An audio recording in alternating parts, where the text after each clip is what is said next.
Assalamualaikum warahmatullahi wabarakatuh. Bismillahirrahmanirrahim.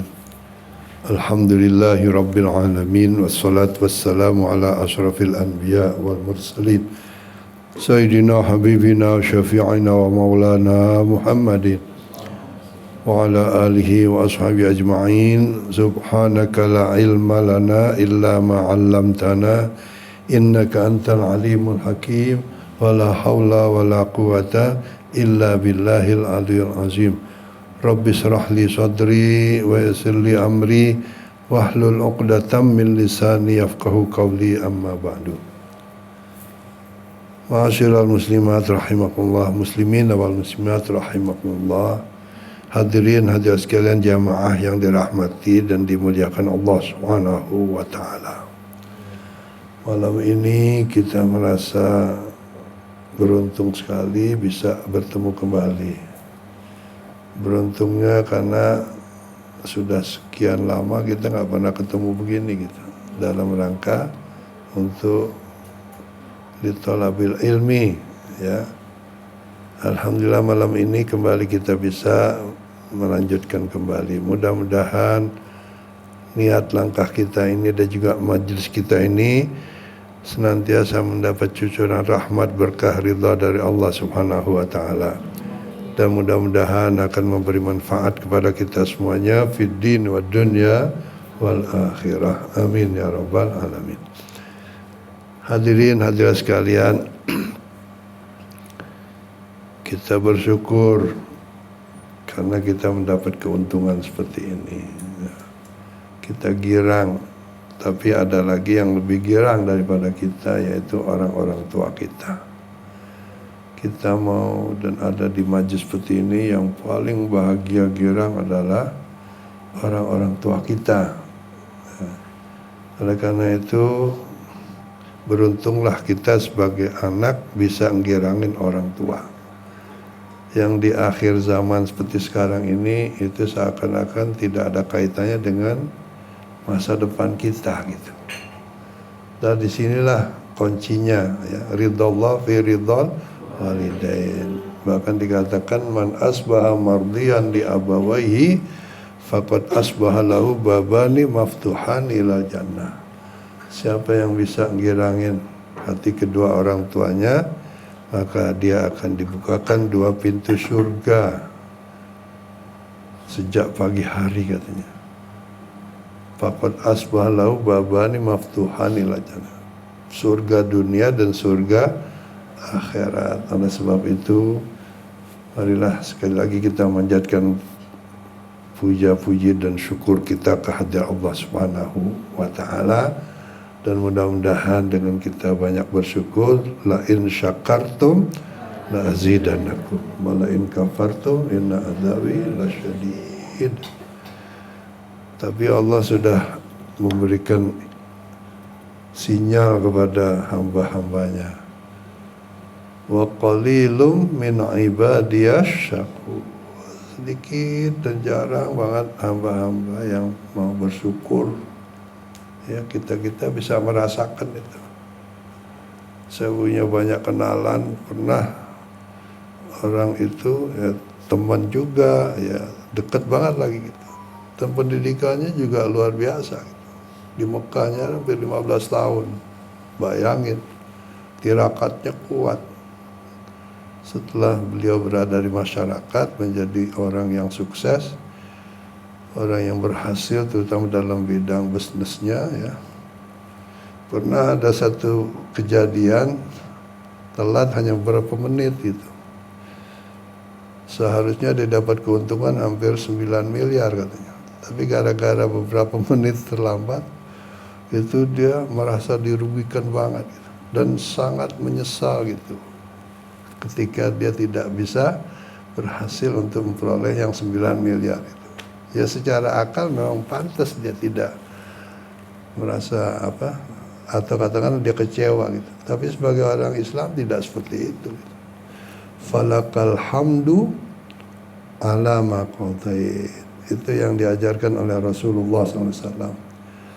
Senantiasalah kamu mengatakan kepada Allah, berikrar di hadapan Allah, falakal hamdu alama qadait. Maka hanya bagi Engkau sajalah ya Allah segala terima kasih aku atas apa saja yang sudah Engkau tetapkan untuk aku, Engkau tentukan untuk aku. Jadi kalau sudah pada kata akhirnya, finishingnya itu apa yang terjadi, harus kita ingat bahwa itu adalah kehendak Allah yang harus selalu juga kita syukuri. Sebab bisa saja asa an takrahu syai'an wa huwa khairul lakum. Bisa saja yang kamu sangka itu tidak baik, tidak kamu sukai, ya. Justru di situ Allah mempunyai rencana yang baik buat kita. Jadi harus husnuzon, ya, selalu berprasangka baik kepada Allah Subhanahu wa taala. Jadi marilah kita biasakan diri kita ini untuk menjadi orang-orang yang pandai bersyukur. Untuk itu Rasulullah SAW mengajarkan doa kepada kita ini. Dan doa ini dipesan jangan pernah dilupakan, jangan pernah ditinggalkan, dan diucapkannya setiap habis sembahyang. La tada'unna, ya, fi duburi kulli salatin. Di antaranya adalah Allahumma a'inni ala zikrika wa syukrika wa husni ibadatik. 3 itu yang kata Nabi, jangan pernah lupa minta pertolongan pada Allah dalam 3 hal ini. Tiap habis sembahyang, jadi 5 kali sehari. Yang pertama kita mohon pada Allah supaya kita diberikan pertolongan, bisa selalu ingat pada Allah, zikir kepada Allah. Dan zikir ini adalah yang tidak pernah ditinggal oleh baginda Rasulullah SAW. Bahkan di dalam ketika beliau tidur zahirnya tetap tidak seperti kita tidur lupa sama sekali, tapi Rasulullah tidak. Bahkan beliau terus berzikir pada Allah Subhanahu wa taala. Wazkurullah katsiran la'allakum tuflihun. Bahkan ketika beliau tidak bisa berzikir karena memang hukum tidak membenarkan, tidak membolehkan atau melarangnya, yaitu saat beliau buang hajat. Seperti yang sudah kita ketahui, ketika kita buang hajat tidak boleh mengucapkan kalimatut thayyibah, tidak boleh mengucapkan kalimat zikir. Nah, Rasulullah adalah jika ada larangan pasti yang pertama orang yang mentaatinya gitu. Oleh karena itu beliau tidak berzikir saat ada larangan itu, saat buang hajat. Ya kira-kira nggak sampai 5 menit, ya. Sebab sunnahnya orang buang hajat itu nggak boleh lama-lama. Begitu selesai dari buang hajat, keluar dari tempat itu, yang pertama kali beliau ucapkan adalah Ghufranaka ya Rabbi. Ya Allah, ampuni saya. Ya Allah, ampun, sampai 3 kali. Beliau minta ampun pada Allah karena merasa tadi tidak bisa berzikir. Kenapa? Karena memang dilarang gitu. Tetap beliau merasa seakan-akan itu satu kesalahan. Padahal kita habis sembahyang disuruh berzikir kadang-kadang masih suka kelupaan, ya, baca tasbih 33 kali dan seterusnya, beristighfar dan seterusnya. Bahkan banyak, ya, yang diajarkan oleh Rasulullah SAW dalam rangka berzikir ini yang dilakukan sesudah sholat itu, seperti baca awal daripada surah Al-Baqarah, akhir daripada surah Al-Baqarah, ayat kursi, itu semua ada hadis-hadisnya yang kemudian disusun oleh para ulama, dirangkum, dijadikan satu paket. Yang ketika habis sembahyang maghrib itu urut-urutannya zikirnya begini gitu. Ya. Kalau habis subuh sama dengan maghrib, nanti habis isya, habis zuhur, habis asar beda lagi. Nah itu semua hanya untuk memudahkan dan bukan merupakan karangan ulama, bukan, tapi menghimpun dari berbagai hadis dari Rasulullah SAW yang mengatakan kalau dibaca ini habis maghrib dapat ini gitu. Akhirnya dijadikan satu, menjadi paket, dan itu berpuluh-puluh tahun, beratus-ratus tahun, ya, dijalankan oleh orang-orang Islam berbagai tempat menjadi satu bagian dalam kerangka berzikir kepada Allah Subhanahu wa taala.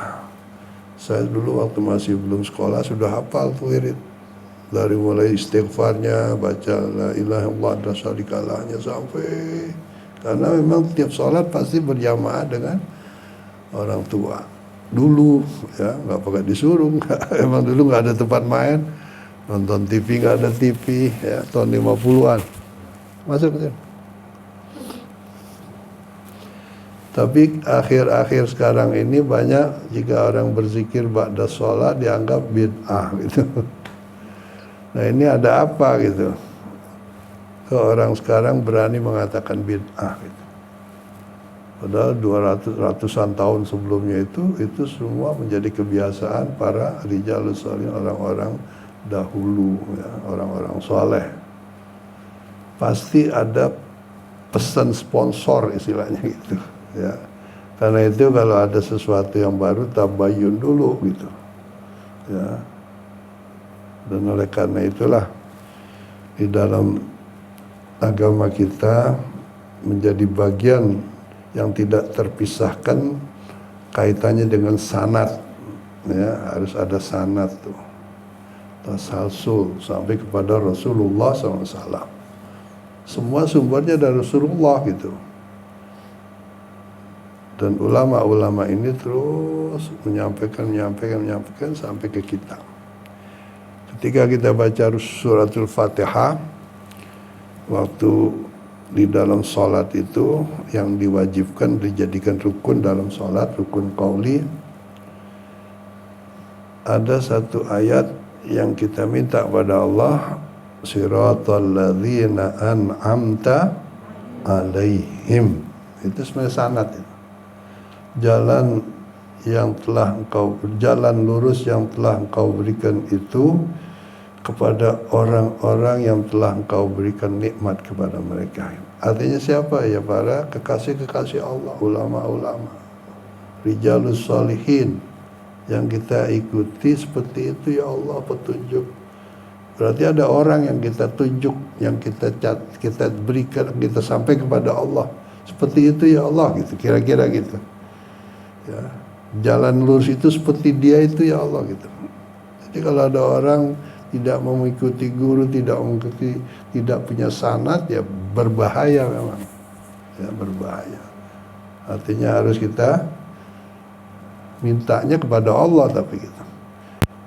Dan kita lanjutkan doa kita, ghairil maghdubi alaihim waladdallin. Bukan jalan orang-orang yang engkau murkai itu ya Allah. Dan juga bukan jalan-jalan yang sesat.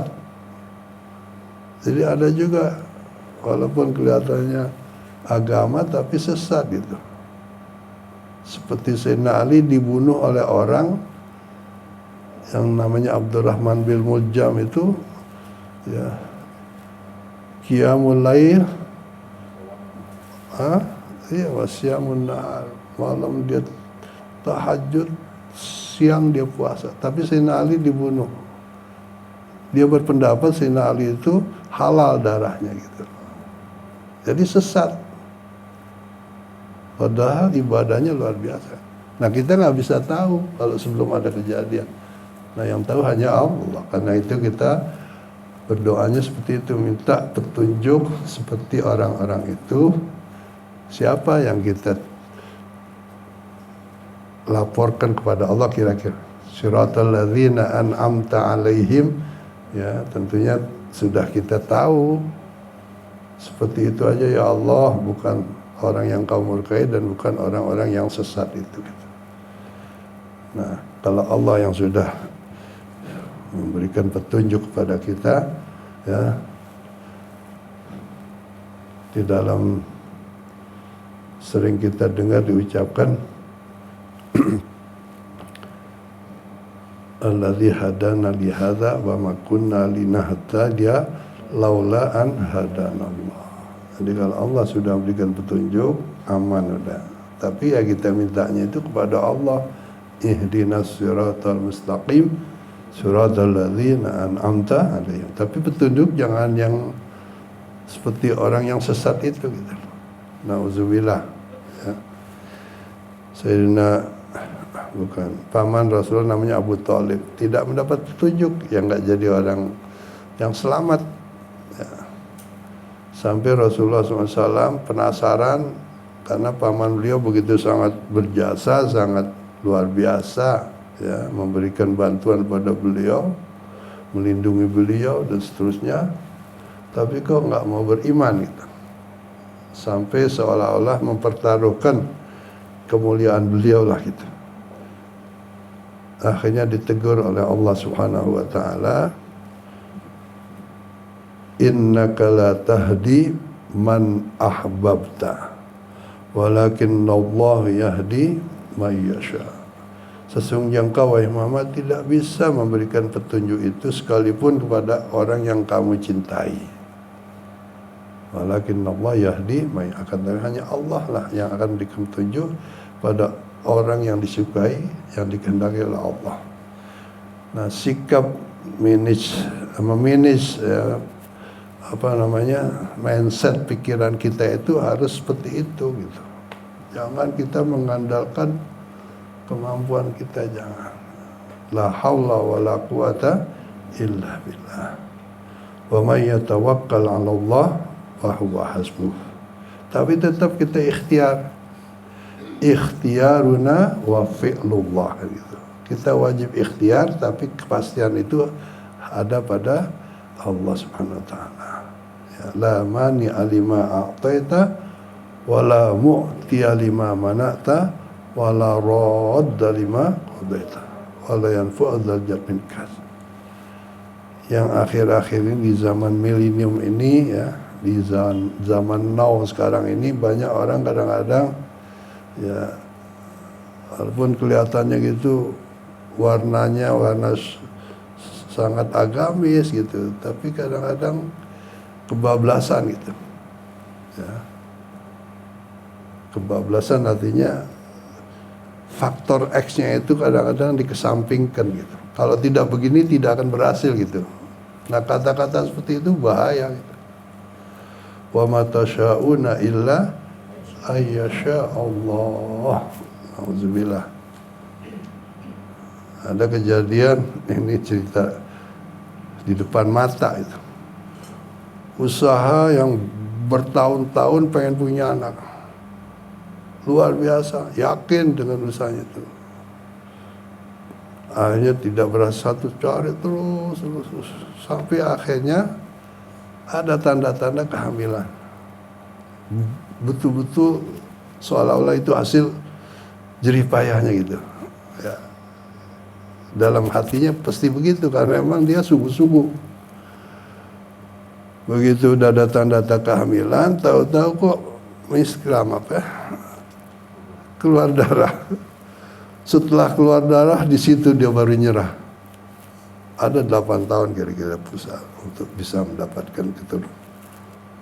Hampir 9 tahun. Di akhirnya itu karena sesudah ada indikasi bisa berhasil, tahu-tahu kok masih gagal juga.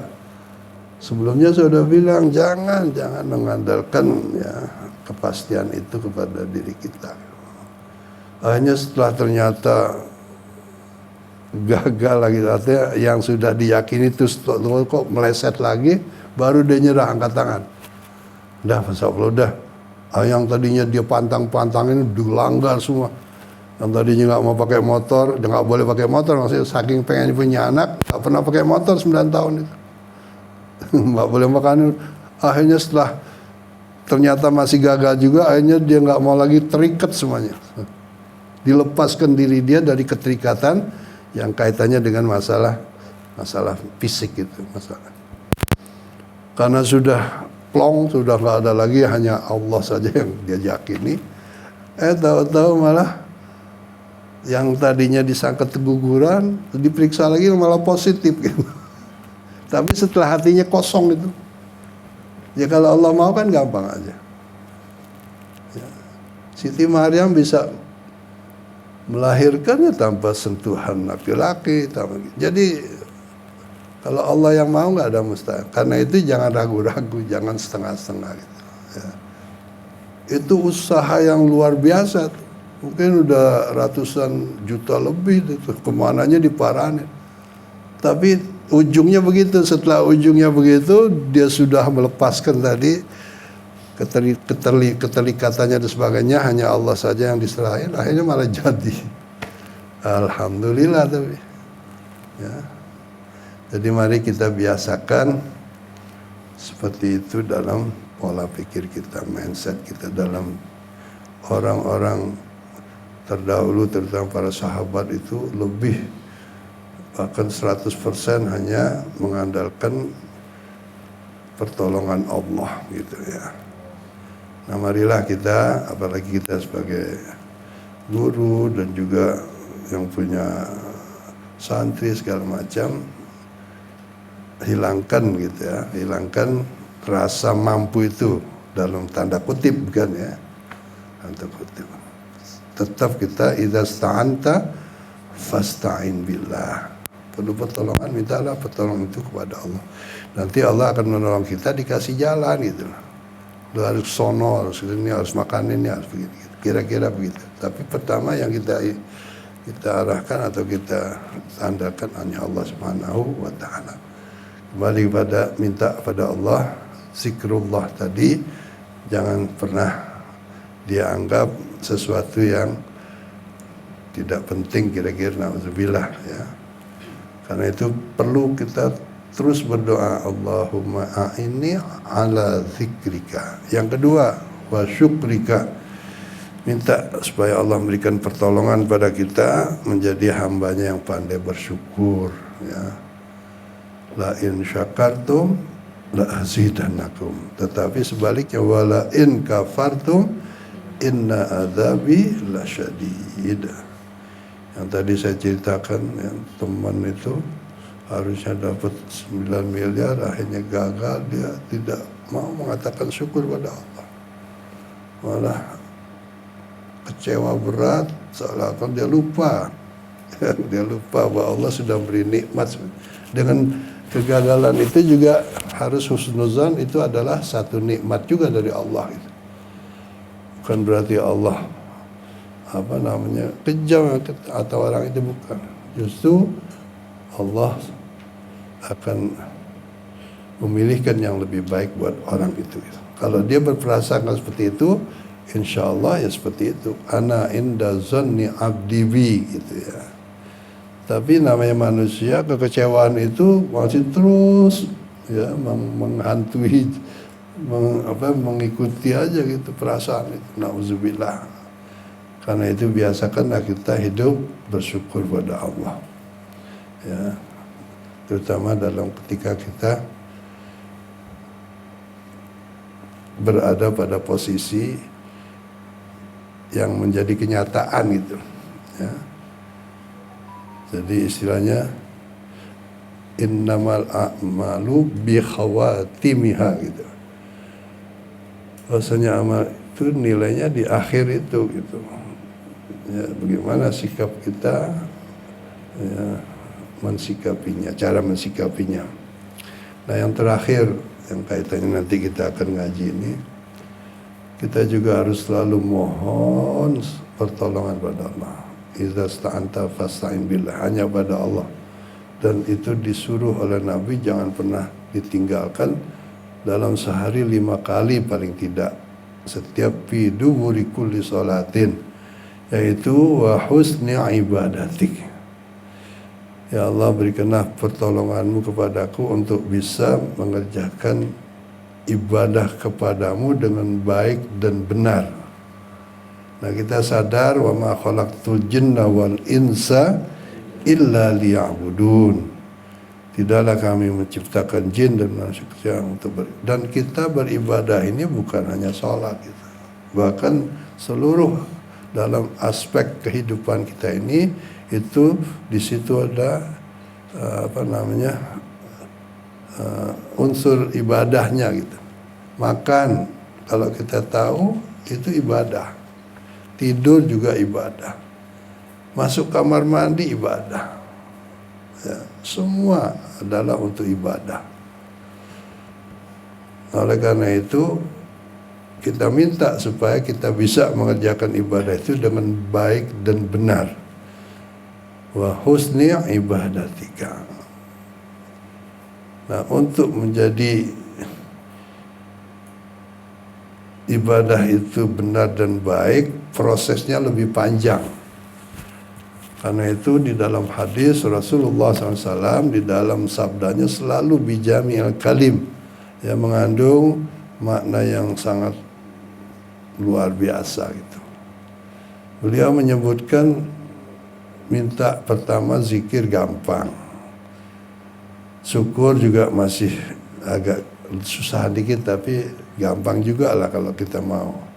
Tapi kalau soal ibadah yang baik ini prosesnya lebih panjang, di mana kita tidak sekonyong-konyong bisa mengerjakan ibadah dengan baik dan benar, melainkan dengan proses kita tahu dulu cara ibadah. Untuk tahu itu tentunya harus belajar gitu. Innamal ilmu bitta'allum, prosesnya jadi begitu. Jadi kalau kita sudah minta pada Allah pertolongannya supaya kita bisa menjalankan kewajiban ibadah kita dengan baik dan benar, maka nanti kita akan ditumbuhkan kemauan untuk belajar itu gitu. Belajar karena apa? Karena di dalam syair dikatakan fakullu man bi ghairi ilmin ya'malu a'maluhu mardudatun la tuqbalu. Ya. Ulama-ulama enggak pernah berhenti belajar. Malah kita kalau belum jadi ulama, udah berhenti belajar, merasa cukup, Masya Allah. Jadi sejarah membuktikan seluruh ulama di berbagai tempat di dunia inilah nggak ada yang bosan belajar itu. Ya. Di samping memang itu satu ibadah yang pahalanya luar biasa, juga kewajiban yang paling utama gitu.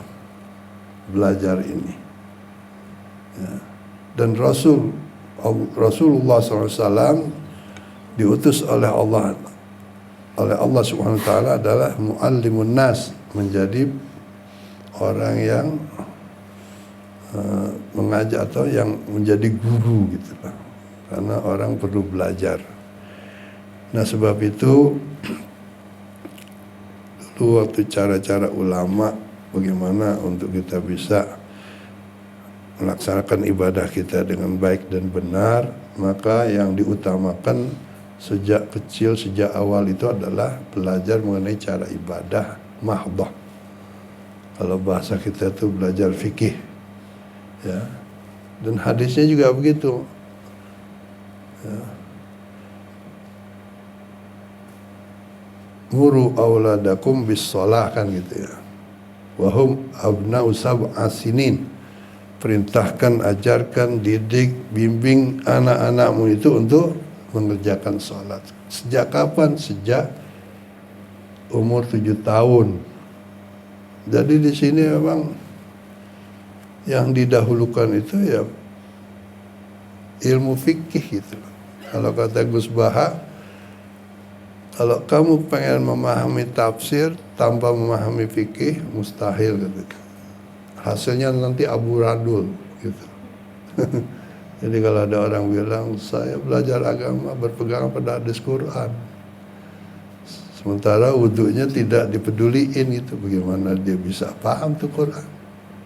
Saya dengar kemarin di YouTube apa di mana tuh, wudu disebutkan faghsilu wujuhakum katanya, basuh muka kamu, wa aydiyakum ilal marafiqi, kedua tanganmu sampai siku, wamsahu ru'usakum, usap kepalamu, ya, wa arjulakum ilal ka'bain.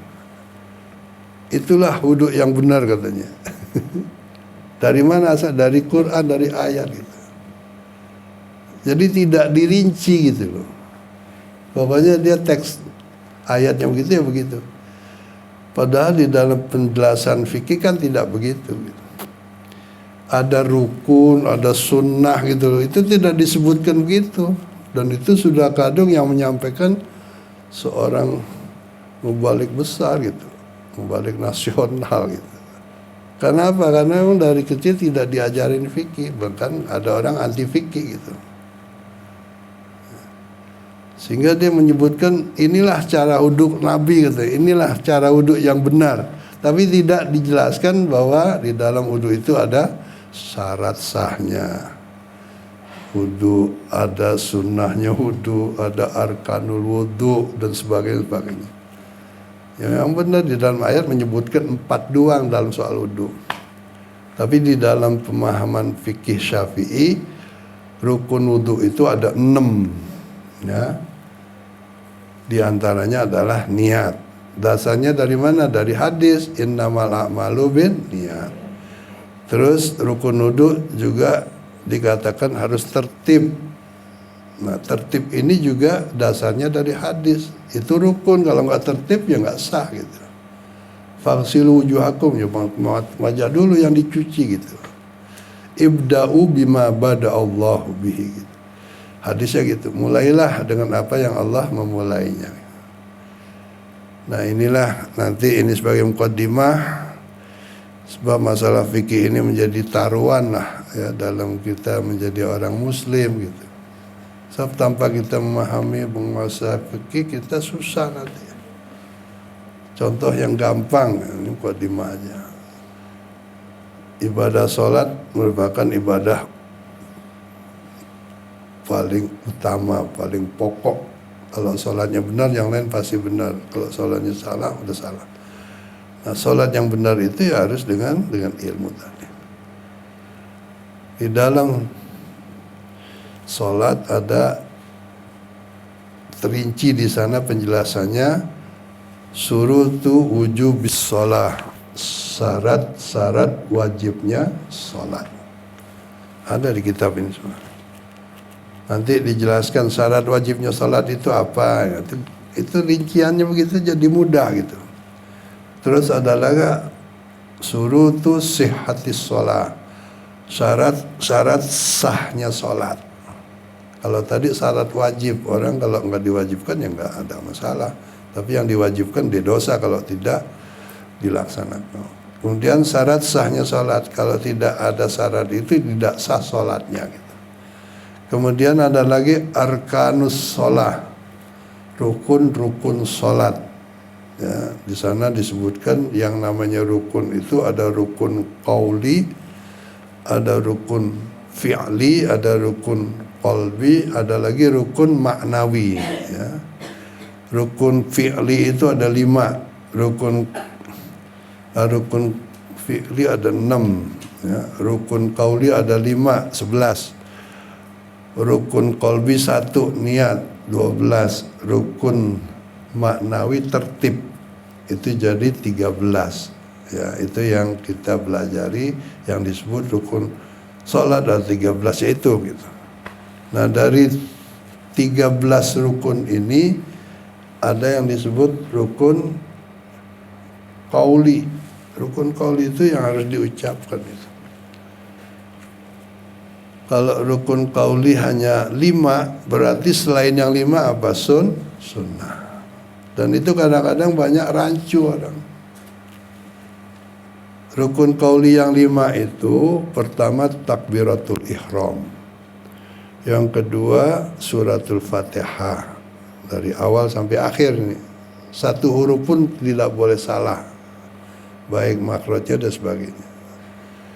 Yang ketiga tasyahud akhir, tahiyat akhir.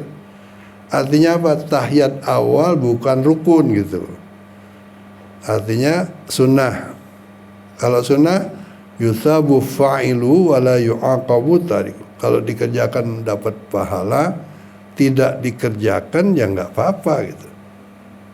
Dan kita harus bisa itu tahu hukumnya gitu. Sebab dikatakan la tasihus sholatu liman lam yumayyiz bainal arkani was sunan. Sampai dikatakan gitu. Tidak sah sholatnya seseorang yang dia tidak bisa membedakan antara yang rukun dan yang sunnah gitu. Sementara banyak orang bertanya pada saya tuh, Pak Ustaz, saya kalau sholat tahajud boleh nggak saya baca surah ini gitu? Berarti dia nggak paham yang namanya sunnah, yang namanya rukun. Yang rukun udah jelas. Yang pertama takbiratul ihram, yang kedua baca Fatihah, yang ketiga tasyahud akhir dari at-tahiyatu sampai asyhadu alla ilaha illallah. Yang keempat baca sholawat kepada Nabi. Yang kelima salam pertama. Berarti yang 5 ini selainnya itu adalah sunnah. Faedahnya apa? Kita bisa membedakan atau mengetahui antara yang sunnah dengan yang wajib ini, itu memang sangat perlu gitu. Saat-saat dimana kita dalam keadaan emergensi, ya kita jangan mikir yang sunnah udah. Saya suka telat kalau datang ke tempat pengajian maghrib karena macet. Orang sudah mulai selesai sholat ba'diyahnya. Sementara saya belum datang. Begitu saya datang, mereka sedang duduk nunggu. Saya harus sholat maghrib dulu. Ya satu-satunya jalan, ya saya utamakan yang wajib. Karena ditungguin untuk ngaji. Ngaji wajib. Sementara kalau saya dahulukan yang sunnah, salah saya. Jadi saya tidak membaca surah, tidak baca doa iftitah, ya tidak baca tahiyat awal, saya tidak duduk tuh.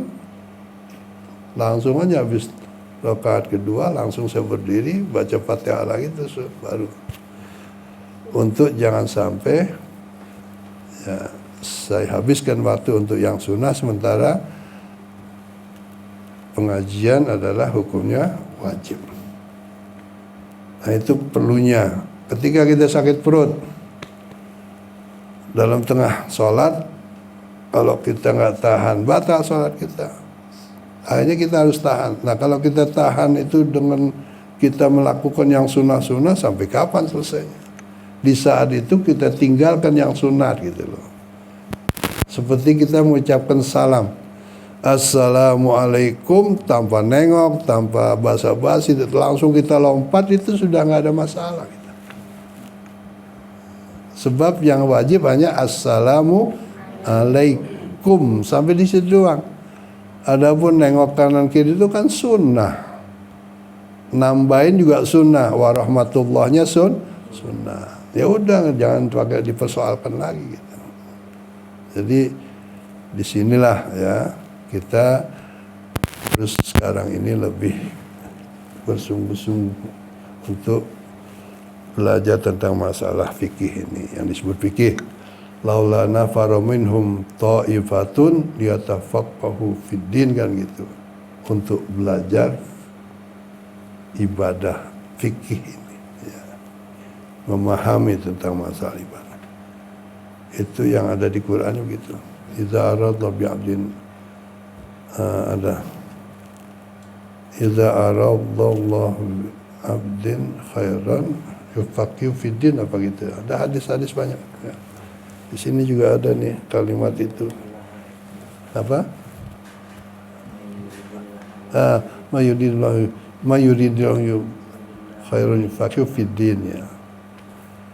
Karena itu dulu sistem pendidikan pondok pesantren tradisional itu pertama yang ditekankan adalah belajar ibadah tadi, fikih. Baru belajar alat untuk bisa memahami kitab fikih itu, yaitu nahwu, shorof, nanti meningkat ke balaghah dan sebagainya ya. Itu biasanya yang dicecer gitulah, yang didahulukan. Nanti setelah mereka sudah tahu shorof, nahwu dan sebagainya, baru meningkat mulai belajar hadis, belajar tafsir. Itu juga bukan yang utama gitu loh. Tapi ini yang masih terus. Dan waktu itu juga tidak ditekankan harus menguasai bahasa Arab, enggak.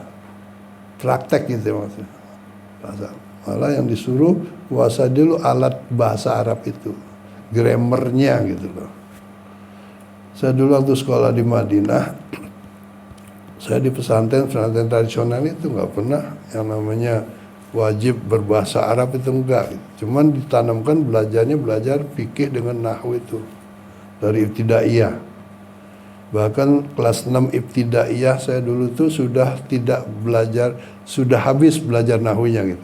Karena sudah hafal 1000 bait kitab Alfiyah yang merupakan standar gitu ya, untuk bisa menguasai ilmu nahwu itu ya, Alfiyah itu.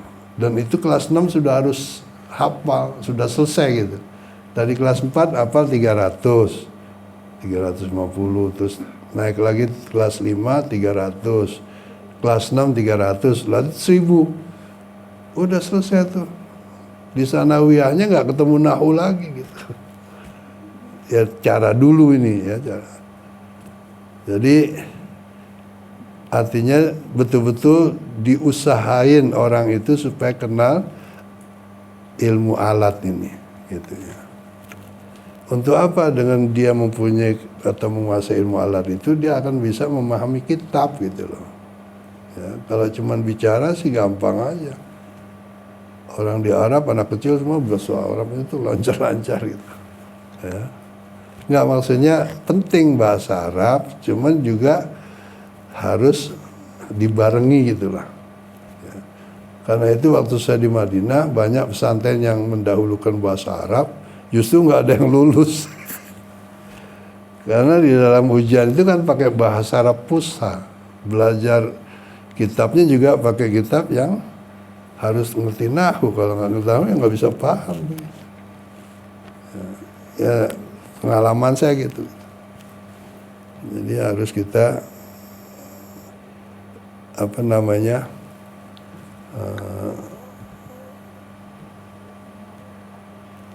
bisa gitulah, bisa menentukan ya, cara mana yang terbaik gitu.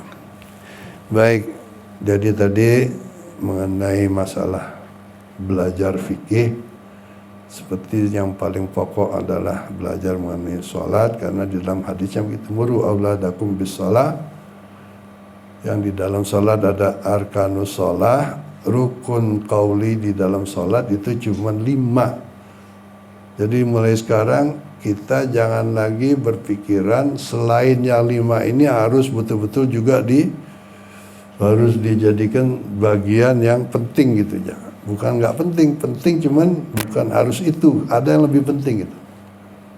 Yaitu tentang yang rukun itu. Ada orang suruh ngapalin surah ini, kalau baca surah ini, kalau sholat maghrib baca surah, padahal dia belum tahu yang lainnya gitu. Kalau kita ngajarin anak, jangan surahnya dulu yang disuruh hafalin panjang-panjang. Fatihahnya dulu dihantam. Saya di Mesir dulu, berpuluh guru lah yang saya paranin itu supaya dapat ijazah baca Fatihah. Di Madinah juga begitu, kalau saya di Raudhah itu kan dulu masih sepi itu. Saya lihat ada syekh dari Mesir, saya belajar. Tapi yang saya tekankan itu ya belajar tasheh dari bacaan Fatihah saya gitu. Walaupun sampai sekarang juga masih belum sempurna banget gitu. Tapi berusaha gitu. Dan baca Fatihah jangan sembarangan, sebab tidak sah sholat kita kalau tidak benar di dalam baca Fatihah ini. Artinya betul-betul gitu. Alhamdulillah di sini namanya pesantren Al-Quran ya.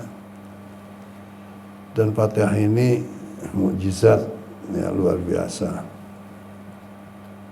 Sehingga dijadikan rukun di dalam sholat gitu ya. Dan zikir baca Fatihah ini Masya Allah. Saya ketemu dengan Mbah Hamid Pesuruan yang sangat dikenal karomahnya itu sampai sekarang walaupun sudah meninggal. Waktu beliau naik haji tahun 73, saya sudah 72. Saya sudah di kelas terakhir tuh di Madinah. Saya karena dapat kartu penduduk sana jadi bebas masuk airport. Waktu itu pas ada Mbah Hamid, saya sempat anter naik ke dalam pesawat, duduk di tempat duduknya itu. Memang saya berusaha terus gitu mendampingi beliau. Kemudian beliau pesan terakhir, bukan pesan terakhir, maksudnya beliau mengatakan pada saya gini, sampean aja putus kalau aku ya gitu. Ngomong bahasa Jawa ya. jangan putus hubungan sama saya. Caranya gimana ya gitu. Saya kan ada di Madinah gitu. Ya mudah, gampang, nggak susah katanya. Mau coba Fatihah gitu. Jadi saya disuruh jangan putus hubungan pada beliau melalui baca Fatihah.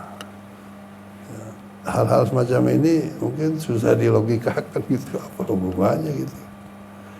Tapi waktu saya mulai sekolah di pesantren dulu, ya saya masih kecil, cuman dipesannya begini, kamu nanti di pesantren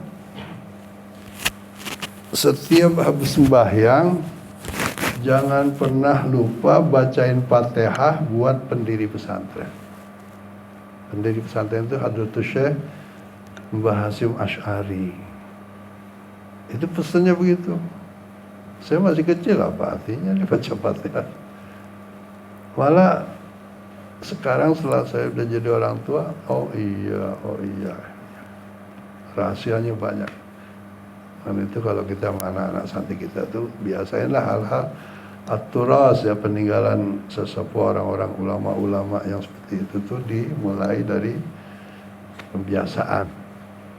Jadi saya dari sejak itu nggak pernah saya lupa itu baca Fatihah buat pendiri pesantren, ya, perintisnya. Terus akhirnya merambat kepada guru-guru dan seterusnya dah. Tapi yang saya betul-betul sampai sekarang itu karena beliau orang yang walikul adah gitu ya, saya yakin banget itu. Ya, tidak seperti orang biasa lah gitu. Pesannya supaya dia minta kepada saya jangan putus hubungan.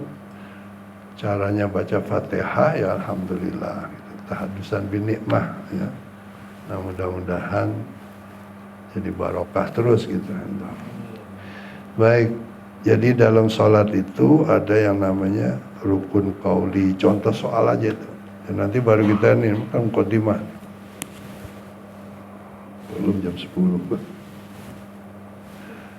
Kemudian ada lagi yang luar biasa sebenarnya dalam sholat, yaitu tentang sunanus sholah, di mana di dalam hadis, ya, la yazalu abdi yataqarrabu ilayya bin nawafili hatta uhibbahu. Apabila seorang hambaku selalu melakukan, ya, pendekatan dirinya kepadaku, takarufnya kepadaku dengan melakukan yang sunnah-sunnah bin nawafili, maka akan aku cintai dia. Nah, di dalam sholat ini, karena ini ibadah paling utama, paling pokok, sementara Allah berpesan, hafizu ala sholawat, jagalah sungguh-sungguh sholat. Artinya jangan yang rukun aja, yang sunnah juga kita usahakan gitu ya. Yang bisa kita kerjakan ya kita kerjakan. Nah, di dalam sunanus sholah, kalau kita lihat di dalam kitab-kitab fikih itu penjelasannya Masya Allah. Awsaluhum ila alfi sunan katanya. Ada sebagian ulama fikih merinci dan sekaligus menjumlah yang sunnah di dalam sholat itu lebih dari 1000 macam gitu. Sementara rukunnya cuma 13. Sunnahnya lebih dari 1000 macam sunnah. Ya masuk akal. Karena sunnah di dalam sholat itu ada yang sebelum sholat, seperti azan, ya, qomat dan sebagainya lah, ya. Itu termasuk sunnah sebelum sholat. Termasuk siwak. Nah, siwak ini yang kadang-kadang sementara, ya, banyak orang yang menganggap tidak perlu gitu ya. Padahal Nabi mengatakan raka'atan bisiwaki khairun min sab'ina raka'atin bi ghairi siwak gitu ya. satu rakaat sholat dengan bersiwak itu lebih baik 70 rakaat daripada yang tidak pakai sholat. Jadi bedanya gitu. Kita mau sholat pakai siwak. Itu kalau sekali sholat bandingannya dengan 70 kali tidak pakai siwak. Oleh karena itu, kalau kita lihat kawan-kawan saya itu dari Afrika, terutama Afrika itu, di samping memang mereka orang hitam gitu, giginya putih-putih, itu ternyata memang siwak nggak pernah aneh. Faedah siwak di sini ini disebutkan ada berapa puluh tuh. Bahkan diantaranya bisa mencerdaskan akal, memperkuat daya tahan ingat kita, fil hifzi, ya, itu sampai begitu. Belum lagi untuk kesehatan dan sebagainya. Tapi yang paling utamanya katanya nanti akan memudahkan kita ketika di akhir hayat kita untuk mengucapkan kalimat la ilaha illallah, kalimat syahadah. Itu yang paling luar biasa tuh, faedahnya gitu. Jadi kalau 1000 sunnah ya kita tidak mau belajar gitu, ya lama-lama kita lupain nanti gitu. Atau mungkin kita kerjain tapi kita nggak tahu apakah sunnah apa bukan gitu ya. Bahkan ada yang bingung kalau nggak baca surah, apa urusannya dengan surah gitu. Artinya tentang keabsahan sholahnya gitu. Sementara baca surah adalah sunnah gitu. Bahkan Rasulullah pernah menegur sahabat Mu'az ketika baca surah panjang-panjang. Kamu di dalam sholat baca panjang-panjang gitu kan, ada orang yang sudah tua, yang sakit, ada yang sedang perlu kerja, ini jangan panjang-panjang gitu. Malah disuruh jangan panjang-panjang. Jadi lihat sikon gitu. Nah semuanya itu ada di dalam kitab fikih gitu ya. Nah insya Allah saya sepakat kalau memang kita atau saya nanti entah berapa hari sekali ya, apa seminggu sekali. Tapi sekarang pokoknya kita mukaddimah karena sudah hampir 2 tahun lebih kali ya, 3 tahunan gitu. Hanya mengingatkan sedikit. Tapi yang pasti begini, tidak ada kata berhenti belajar gitu ya. Utlubul ilma minal mahdi ilal lahdi. Long life for education gitu ya. Belajar seumur hidup ya. Dan tahu sendiri atau kita harus yakin banget, dikatakan orang yang mau menuntut ilmu itu talibul ilmi takaffalallahu birizkihi gitu. Orang yang menuntut ilmu rezekinya nanti ditanggung oleh Allah Subhanahu wa taala. Ya dengan cara Allah, kaifiahnya itu. Tapi hadis itu. Ya kalau memang kita yakin, insyaallah. Bahkan khairun min alfi rakaatin, lebih besar pahalanya daripada kita sholat sunat 1000 rakaat gitu. Artinya untuk motivasi. Tapi ini hadis. Bahkan dikatakan inna talibal ilmi yastaghfiru lahu kullu syai'in hatta al-hitanu fil bihar. Sesungguhnya orang yang belajar itu didoain oleh semua makhluk Allah, termasuk ikan-ikan yang luar biasa jumlahnya itu, agar orang itu diampuni dosanya oleh Allah Subhanahu wa taala. Betapa beruntungnya gitu loh. Dan seharusnya kita ya jangan ragu-ragu gitu. Ya. Bahkan sering kita dengar hadisnya, orang yang lagi kumpul gini, fawasyad alaihimur rahmah, Allah guyurin rahmat ya pada orang yang sedang kumpul gini. Kita yakin nih dasarnya hadis tadi. Bahkan Allah membanggakan kita. Habib Ali bin Abdurrahman As-Segaf ya, Sayyidil Walid yang selalu dulu hadir kalau ada acara di sini. Peletakan batu pertama dari mulai gedung sana semua beliau punya karomah. Nah beliau bercerita di Yaman itu ada seorang rentenir lintah darat, jahat, zolim gitu. Satu ketika mau menagih hutangnya kepada seorang, tiba-tiba orang itu di rumahnya sedang pergi, yang dibilangnya sedang ikut ngaji gitulah, nggak ada di rumah. Di mana ngajinya? Di sono gitu. Akhirnya dia pergi ke tempat pengajian orang itu. Karena orang itu ada di depan, jadi dia nggak berani paranin. Akhirnya dia tungguin, dia masuk ke dalam tapi ikut berada di majelis itu. Karena Rasulullah mengatakan bahwa orang yang sedang mengaji itu Allah kucurin rahmat, faghasyiat alaihimur rahmah.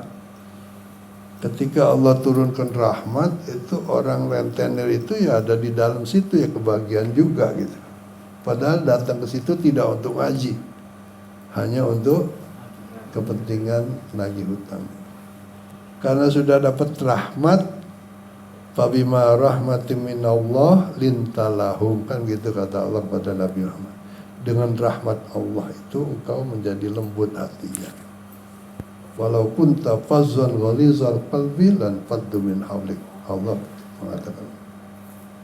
Akhirnya orang itu hatinya berubah dengan dapat rahmat, sadar, dan akhirnya dia taubat pada Allah. Di situ juga, dan di situ dia niat orang-orang yang dulu zalimin nanti akan dipulangin semua tuh duitnya. Sampai begitu ya. Yang tidak niat hadir di majlis taklim, tapi karena dia ada di situ dapat rahmat juga gitu. Nah, mudah-mudahan ya. Nah, kita sekarang di sini sehari-hari kita ngajar, masya Allah. Beruntunglah kita ditakdirkan menjadi seorang pengajar, muallimun nas ya. Jadi jangan ragu-ragu ya, kita sandarannya hanya kepada Allah Subhanahu wa taala. Nanti dengan sendirinya ya akan mendapatkan balasan dari Allah, gitu aja ya. Liridhaillah gitu aja ya, mencari ridha Allah dalam tanda kutip tentunya gitu ya. Jadi yang dikedepankan itu gitu. Nah, ini saja hadirin, pas 9:10 ya. 9:10 apa jam 10? 10. Iya, lebih kayaknya jamnya baru soalnya belum apa. Nah, asik. Udah dipunyai lah. Tuh, saya mau ngajar aja udah kasih jam duluan. Rezeki dari Allah, alhamdulillah. Saya emang nggak punya jam yang pakai tali begini nih. Alhamdulillah, syukran ya Siti. Demikian, saya mohon maaf ya. Mudah-mudahan waktunya terpakai banyak untuk ngaji, tapi insya Allah ada pahalanya mudah-mudahan.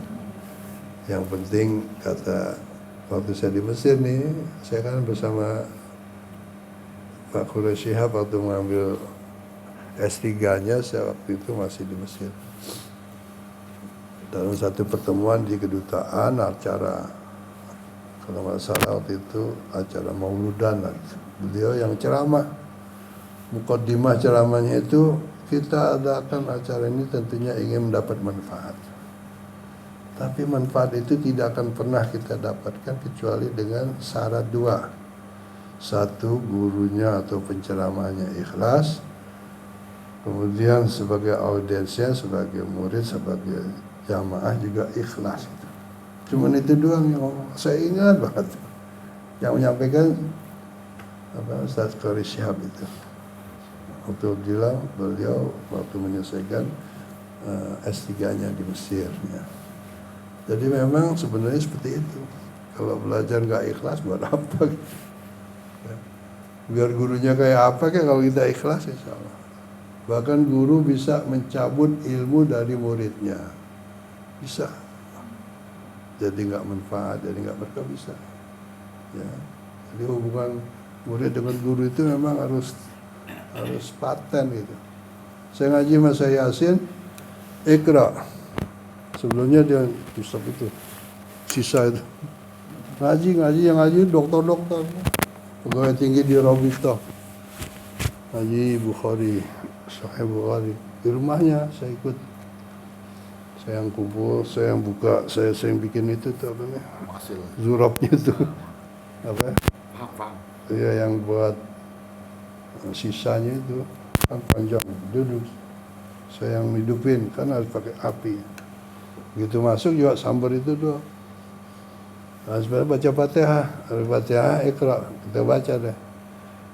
Gak lama dia ngorok. Itu zaman sekarang. Itu deh. Ya kita tahu beliau kan orang sibuk, capek gitu, tapi masih mau ngajar kita. Kita nggak berani bangun, kita baca-baca. Gitu. Tapi yang ngaji itu Masya Allah, orang dari Mesir, dari Sudan, dari Syria, ada dari Turki. Orang-orang yang sudah punya kedudukan di Robitatul Alamin Islami. Tapi kepengen tabarukan gitu loh. Orang-orang pintar semua pengen cari barokah dari Syekh Yasin. Jadi ketika Syekh Yasin ngajar ditinggal tidur. Tapi muridnya ya biasa datang lagi. Bercanda-canda sama kita.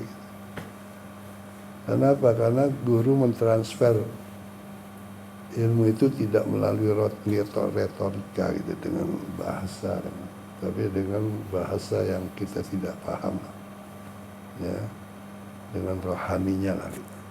Dulu saya punya guru namanya Ki Haji Hasan Sobari, Ki Hasbi Sobari, seorang wali min auliaillah, orang tua gitu. Beliau ngomong itu kalau memang ada murid yang istilahnya kalau bahasa kasar dikutuk sama guru lah gitu ya, kalau saking marahnya gitu. Jadi gurunya bisa mencabut ilmu yang sudah diberikan, dicabut keberkahannya. Karena itu banyak kadang-kadang orang ilmunya luas tapi kok perilakunya tidak, mungkin gurunya nggak redok gitu. Jadi kita harus jaga gitu. Nah, mudah-mudahan Allah pelihara kita semuanya, amin, amin. Al-Fatihah. Bismillahirrahmanirrahim. Alhamdulillah. Ar-Rahmanir-Rahim. Maliki yaumiddin. Iyyaka na'budu wa iyyaka nasta'in. Ihdinas siratal mustaqim. Siratal ladzina an'amta 'alaihim ghairil maghdubi 'alaihim waladdallin. Amin.